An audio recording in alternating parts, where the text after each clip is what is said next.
Hello friends, আজকে আমরা বানাচ্ছি সর্ষে ইলিশ ভাপিয়ে।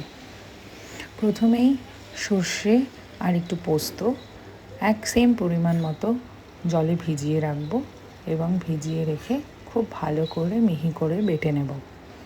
তারপরে 1 চামচ হলুদ গুঁড়ো দেব অ্যান্ড সঙ্গে কটা কাঁচা লঙ্কাও একসঙ্গে মাখিয়ে নেব।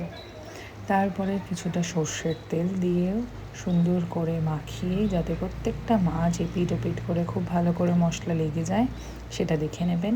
তারপর একটা টিফিন বক্স নিয়ে সব মাছগুলোকে খুব ভালো করে সাজিয়ে নেবেন যাতে একটার ওপরে একটা না লাগে এবং সব কটাই যেন খুব ভালো করে বসতে পারে টিফিন বক্সে।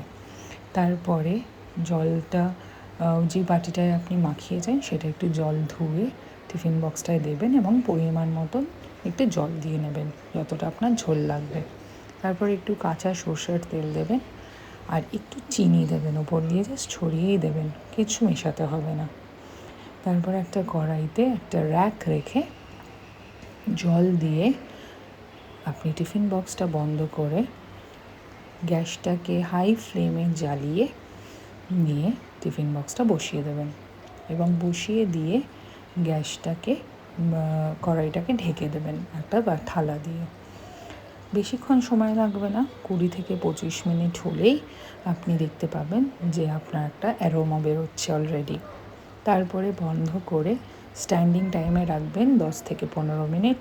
রেখে যখন খাবেন তখন জিনিসটাকে খুলবেন এবং খুলে দেখবেন যে একদম খুব ভালো মতো কুক হয়ে গেছে, কোনো অসুবিধা হবে না এবং আপনারা এটা খুব ভালো মতো গরম ভাত দিয়ে এনজয় করবেন।